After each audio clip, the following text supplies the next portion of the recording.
Bonjour, chers collègues, beste collega's. De vergadering is geopend, la séance est ouverte. Afwezig met kennisgeving zijn mevrouw Tomber, met opdracht in het buitenland, mevrouw Van der Merch voor gezondheidsredenen, mevrouw Doze, Madame Ami, mevrouw Bursens, Madame Scholzen, Mesdames Tettelboom et Torron pour autres devoirs, andere plichten. De heren Van Loo met opdracht in het buitenland, Monsieur Blondel, meneer Griffroy, meneer Dekmijn et également en mission à l'étranger met opdracht in het buitenland. Monsieur Dodrimont pour raison de santé, meneer Verheijden, gezondheidsredenen, monsieur Diallo et meneer Dereau pour autres devoirs, andere plichten. L'ordre du jour établi par le bureau a été communiqué aux sénateurs. S'il n'y a pas d'observation, il est approuvé.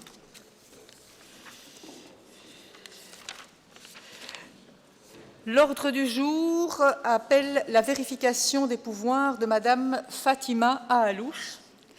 Le bureau s'est réuni le lundi 19 mai pour la vérification de ses pouvoirs. Je vous propose d'entendre immédiatement le rapport du bureau, pas d'objection. Et donc je prie Madame Bernard de donner lecture du rapport du bureau. Merci Madame Bernard.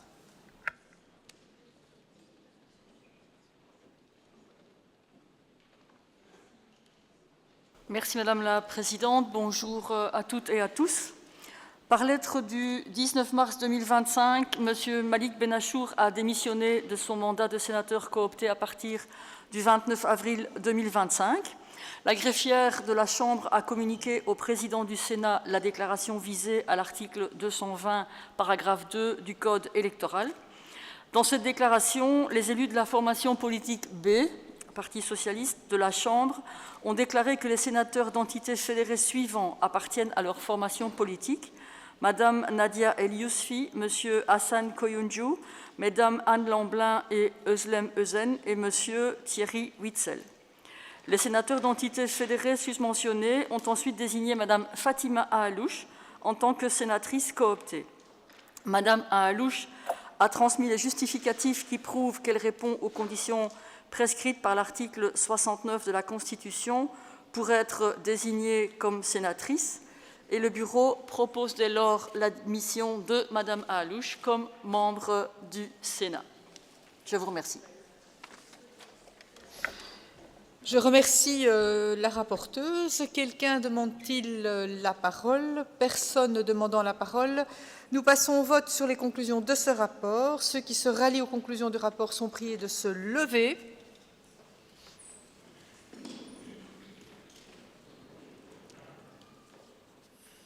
Merci. Épreuve contraire. Ces conclusions sont donc adoptées à l'unanimité et donc je proclame Madame Fatima Ahalouche sénatrice et l'invite à prêter le serment constitutionnel.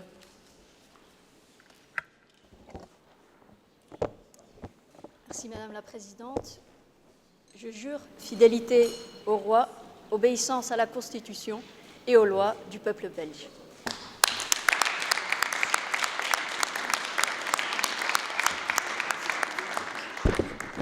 Madame la sénatrice, avant de vous féliciter, je voudrais peut-être vous rappeler le serment du Sénat, puisque vous avez prononcé celui en vigueur dans les communes. Le serment en français, c'est « Je jure d'observer la Constitution ». In het Nederlands, ik zweer de grondwet na te leven. Et en allemand, ik schwöre die Verfassung zu verfolgen. Donc si vous pouviez répéter votre serment comme ça, nous aurions tout fait dans les règles de l'art. Je jure d'observer la Constitution. On peut l'applaudir une deuxième fois, je vous remercie.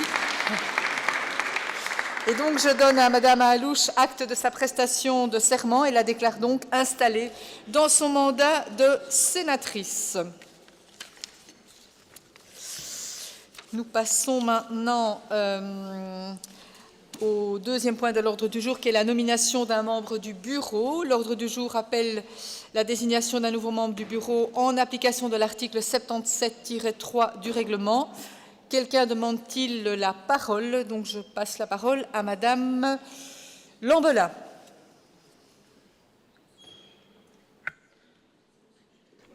Oui, Madame la Présidente, merci. Je propose du coup, dès lors de désigner Madame Fatima Alouche comme membre du bureau. Merci Madame Lamblin, pas d'objection. Il en sera donc ainsi.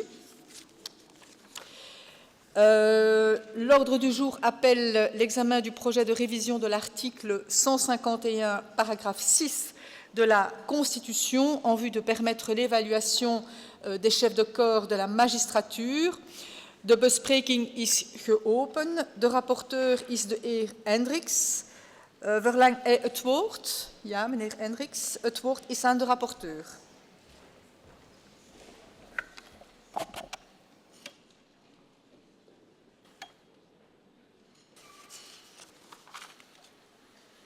La Commission des affaires institutionnelles a examiné le projet qui fait l'objet du présent rapport lors de sa réunion du 19 mai en présence de M. Patin, représentant du Premier ministre. Meneer Patin komt te vertellen dat het handelt over de wijziging van artikel 151, paragraaf 6, dient te worden herzien. Het betreft de evaluatie van de magistraten en de ambtenaren van het Openbaar Ministerie, een van de checks en balances van ons staatsrechterlijk bestel. De grondwetgever hecht terecht een groot belang aan de onafhankelijkheid van rechters, maar dat betekent niet dat deze niet zouden kunnen worden geëvalueerd in de uitoefening van hun functie.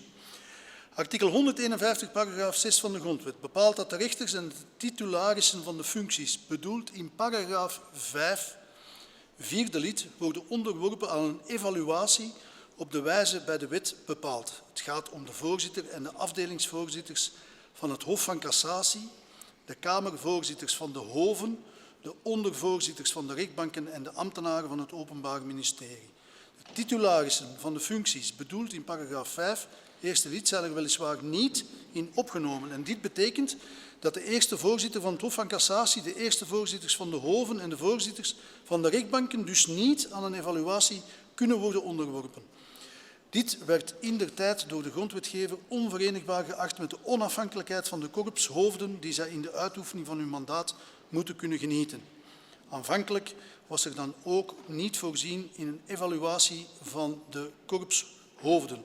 En dat was een lacune waar de wet van 18 december 2006 verandering in wou brengen. In de artikels 259 novies en 259 undecies van het gerechtelijk wetboek werd voor de korpshoven een evaluatiesysteem ingeschreven. Maar in een arrest van 1 september 2008 vernietigde het Grondwettelijk Hof de desbetreffende bepalingen omdat de koning zich een te ruime delegatiebevoegdheid had toegemeten. Het Grondwettelijk Hof was immers van oordeel dat de wetgever die een evaluatie van de korpsoversten doorvoert, daarmee een identieke behandeling invoert tussen twee categorieën van magistraten voor wie de grondwetgever een verschillende behandeling had voorzien.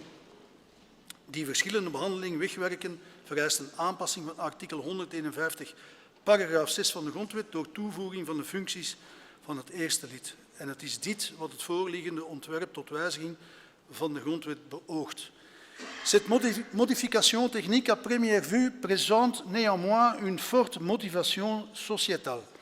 Elle rencontre une demande étayée également par les proches de Mme Julie Van Espen qui ont souligné la nécessité de cette évaluation dans une lettre ouverte adressée à la Chambre des représentants. Après avoir reçu cette lettre, la Commission de la justice de la Chambre a procédé les 4 et 5 juillet 2023 à plusieurs auditions d'experts de terrain. Au cours de ces auditions, la délicate question de l'impossibilité d'évaluer les chefs de corps depuis 2008 a été évoquée. Deze grondwetswijziging heeft dus niet alleen voor ogen om de werking van justitie te verbeteren, maar ook tegemoet te komen aan een maatschappelijke eis. Een eis die de Hoge Raad voor Justitie ook meermaals heeft geuit in diverse adviezen, als ook aan de formateur tijdens de onderhandelingen, formateur ondertussen eerste minister. De eerste minister die deze aanbeveling ter harte nam, is dan ook tevreden dat deze herziening tot de grondwet kamerbreed wordt gedragen, aldus meneer Patin. Het werk eindigt niet bij deze grondwetsherziening. Er zullen nog noodzakelijke wijzigingen aan de wet dienen te gebeuren om de mogelijkheid de korpsoversten te evalueren, zoals nu voorzien door de grondwetgever, ook in de praktijk om te zetten. De huidige minister van Justitie werkt in dat opzicht aan een ontwerp om het nodige te doen. Het voorliggende ontwerp vloeit voort uit het voorstel tot herziening van artikel 151, paragraaf 6 van de Grondwet, ten einde de evaluatie van korpschefs in de magistratuur mogelijk te maken. De plenaire vergadering van de Kamer van Volksvertegenwoordigers heeft deze herziening van de Grondwet na amendering eenparig goedgekeurd op 30 april jongstleden. Krachtens artikel 77, eerste lid van de Grondwet, zijn de Senaat en de Kamer gelijkertijd bevoegd voor de herziening van de Grondwet en ook de Senaat dient zich dus uit te spreken over het ontwerp tot herziening van artikel 151, paragraaf 6 van de Grondwet. Tijdens de bespreking in de Commissie Institutionele Aangelegenheden van vorige maandag waren er diverse technisch-juridische vragen en opmerkingen van de leden Dalle, Slootmans, mevrouw Goffinet, mevrouw Scholzen, de heer Van Lauwe en mevrouw Segers. Daar werd telkenmale gezegd dat het evalueren van een korpschef bovendien bijdraagt tot het versterken van het vertrouwen van de burger in justitie, naast dat het dus een element is bij de beoordeling van een aanvraag tot hernieuwing van diens mandaat. Dat was nu net een van de gebreken die aan het licht kwam na de moord op Julie van Espen. De antwoorden van de vertegenwoordiger van de eerste minister, meneer Patin, verklaarde dat de stappen die na deze herziening van de grondwet moeten worden genomen buiten de bevoegdheid van de eerste minister vallen en verwees hiervoor naar de minister van Justitie die aan een wetsontwerp werkt om de evaluatie van de magistraten in haar geheel te herbekijken. Wat echter niet wegneemt dat ook het parlement een initiatief kan nemen. Er werden reeds verschillende wetsvoorstellen ter zake ingediend die vooral betrekking hebben op de wijziging van het gerechtelijk wetboek. Het is aan de Commissie Justitie van de Kamer van Volksvertegenwoordigers om deze al dan niet te bespreken. De stemming was eenparig. De ontwerptekst werd eenparig aangenomen door de 15 aanwezige leden. Ik dank u. Dank u wel, meneer Hendricks. Voor de N-VA, niemand neemt het woord, denk ik. Donc, pour le MR, je donne la parole à monsieur Van Quatsenhoven.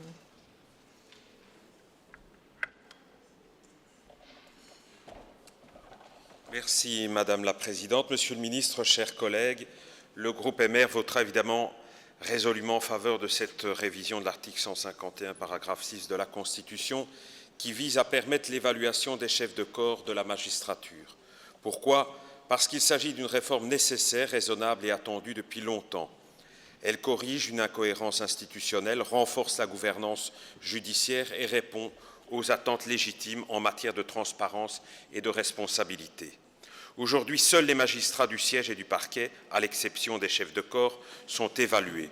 Ce traitement différencié n'a pas de justification solide, ni sur le plan juridique, ni sur le plan institutionnel. Il est d'autant plus difficile à défendre dans un système démocratique où l'exemplarité est exigée à tous les niveaux de l'autorité publique. Soyons clairs, cette réforme ne remet nullement en cause l'indépendance du pouvoir judiciaire. Elle ne vise pas les décisions juridictionnelles, mais bien l'exercice de responsabilités managériales.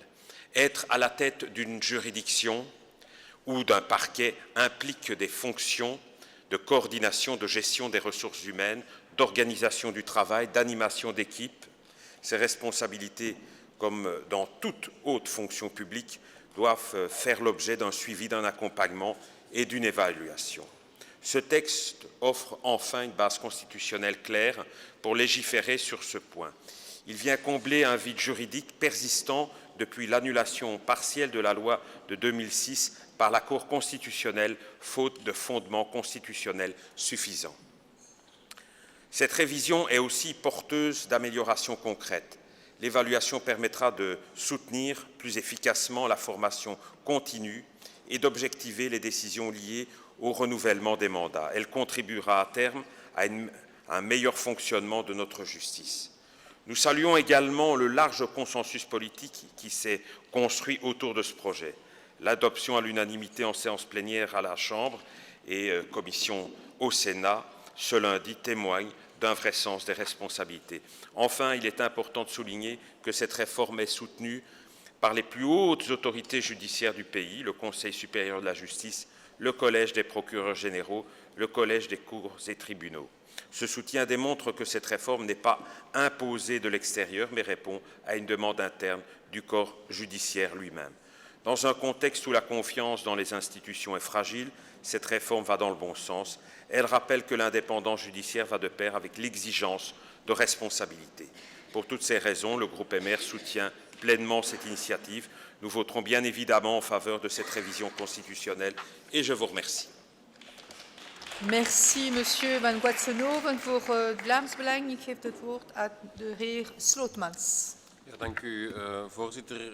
Dank ook aan de rapporteur, die al aangegeven heeft dat wij inderdaad, net zoals in de Kamer, dit voorstel tot herziening van de grondwet zullen steunen, omdat het de deur opent naar een rechtvaardiger en meer integer justitieapparaat. Het feit inderdaad dat bepaalde magistraten wel en andere niet geëvalueerd konden worden, is een lacune die op deze manier een grondwettelijke basis krijgt om te worden rechtgezet en geeft ook gehoor aan een eis die al 15 jaar wordt geformuleerd door de Hoge Raad voor Justitie. Het is dan ook, zoals meneer Hendricks al aangaf, ten dele op zijn minst een antwoord aan de oproep van de nabestaanden van Julie Van Espe, die meermaals de gevolgen of de pijnlijke gevolgen hebben aangekaart van het falend toezicht op justitie. En uit respect voor de slachtoffers en de nabestaanden van dergelijke systeemfouten zullen wij dit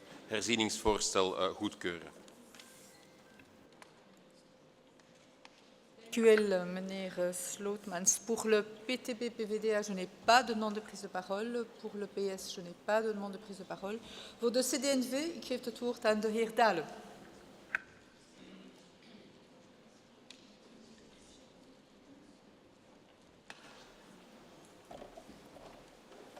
Dank u wel, mevrouw de voorzitter. Collega's, het is toch wel een bijzonder moment voor de Senaat. Het is de eerste keer van de legislatuur dat er een herzieningsvoorstel komt, ontwerpen intussen van de grondwet, dat we hopelijk unaniem zullen kunnen goedkeuren zoals in de commissie. Ik hoop ook, collega's, dat het lang niet het laatste voorstel tot herziening van de grondwet zal zijn of ontwerp dat we zullen goedkeuren. Binnenkort kunnen we hopelijk ook de noodzakelijke grondwetsartikelen goedkeuren rond onze instelling zelf. Onze fractie, de CD&V-fractie, zal uiteraard dit ontwerp goedkeuren. Wij steunen dit, we vinden dit belangrijk. De minister van Justitie, Verlinden, zal het ook in wetgevende kaders uiteenzetten en verder ontwikkelen. Voor ons is natuurlijk de onafhankelijkheid van de rechterlijke macht essentieel. Het is een hoeksteen van de rechtsstaat, het is een hoeksteen van de democratie. En je merkt ook, we zeggen dat uiteraard al sinds de oprichting van dit land, maar je merkt dat dat principe internationaal en soms ook in eigen land meer en meer onder druk staat. Als je kijkt wat Donald Trump doet in de Verenigde Staten, de manier waarop hij omgaat met rechterlijke beslissingen, de manier waarop hij kijkt naar de rechterlijke orde, waarop hij erover spreekt, hoe hij organisaties onder druk zet die nochtans het recht aan hun kant hebben. Kijk bijvoorbeeld nog vandaag het nieuws over Harvard, die op alle mogelijke manieren gedwongen worden om te beantwoorden aan de eisen van de uitvoerende macht, terwijl de rechterlijke macht heel duidelijk zegt dat er grenzen aan zijn.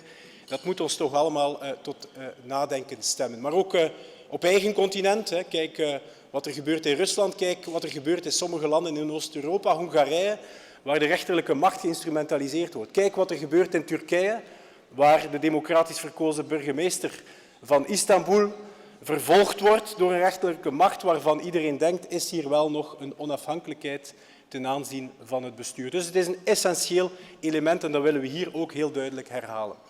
2, onafhankelijkheid van de rechterlijke macht betekent niet dat moderne principes van personeelsmanagement, van HR, van objectiviteit, dat die geen doorgang zouden moeten vinden in de rechterlijke macht. En uiteraard, men weet dat ook. Men weet dat principes rond functioneren, rond werklastmetingen, rond evaluatie, dat die ook essentieel zijn voor een goed werkende justitie. Vandaar dat ook het element van de evaluatie, ook van de korpschefs, essentieel is. De rapporteur heeft goed uitgelegd waarom hier nog een grondwettelijk probleem was. Dat grondwettelijk probleem gaan we nu aanpassen. De noodzakelijke wetgevende teksten zullen de komende periode ook volgen in de Kamer dan. Met andere woorden, wij zullen vanuit de CD&V-fractie dit ontwerp met volle overtuiging steunen. Dank u wel. Dank u wel, meneer Dalle. Pour les engagés, je cède la parole à madame Goffinet. Mais, chers collègues,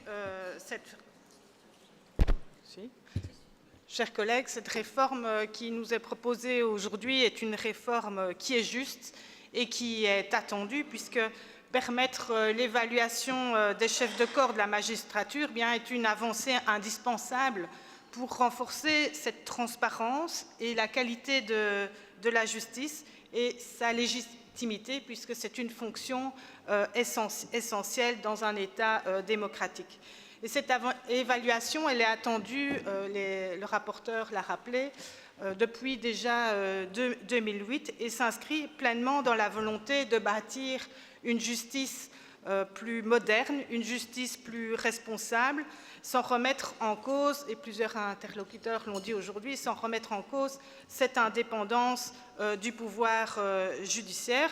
C'est donc un pas qui est nécessaire pour restaurer la confiance des citoyens dans les institutions et de répondre également aux recommandations qui ont été faites par les instances du pays, que ce soit le Conseil supérieur de la justice ou du GRECO.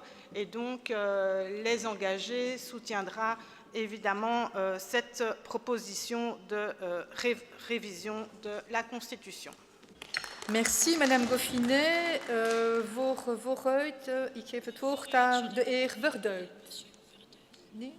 Okay. Pour École Groen, personne. Oui, madame.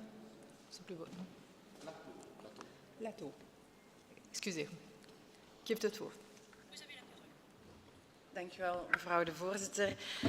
Ja, de Ecolo-Groen-fractie is ook verheugd dat dit lang aanslepende probleem eindelijk wordt opgelost. En de discussie is uiteraard ook heeft al plaatsgevonden in de Kamer. En net zoals onze stemming daar, zullen we ook hier in de Senaat dit ontwerp goedkeuren. Dank u wel, mevrouw Plateau. Voor Open VLD, ik heb niemand. Oké. Meneer de ministre, monsieur le ministre, est-ce que le gouvernement souhaite prendre la parole? Oké, dank u wel. De bespreking is nu gesloten. We zullen later stemmen over het eindig artikel.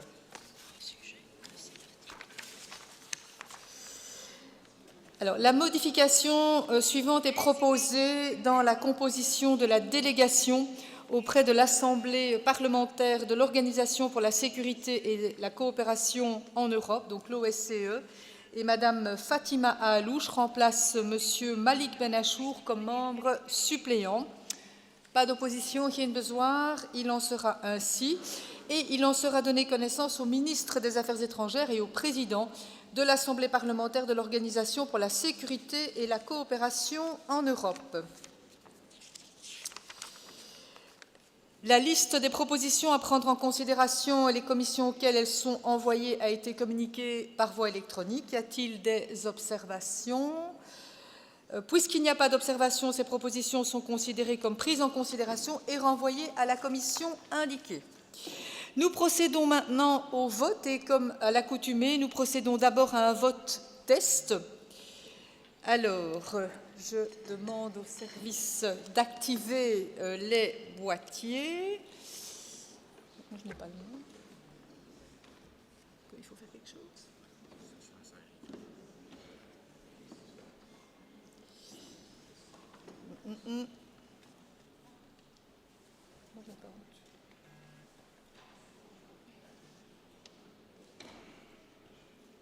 Ik heb geen...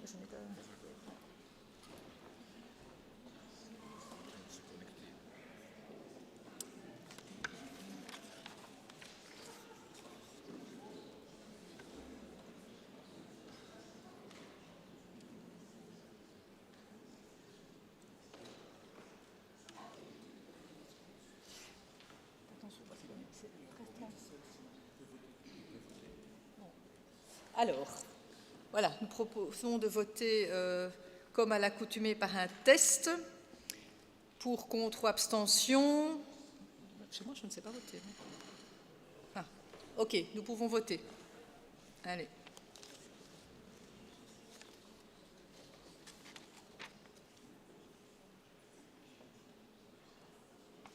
Alors, ça donne quoi ici?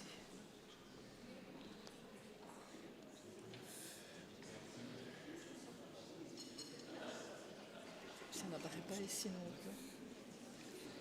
Voilà.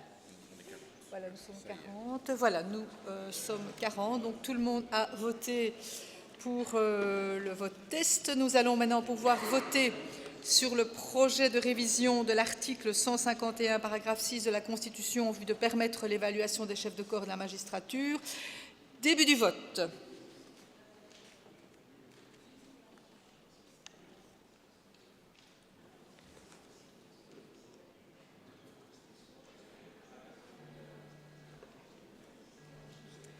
Alors, heeft iedereen gestemd? Okay, donc, les résultats. Donc, il y a eu 42 votes.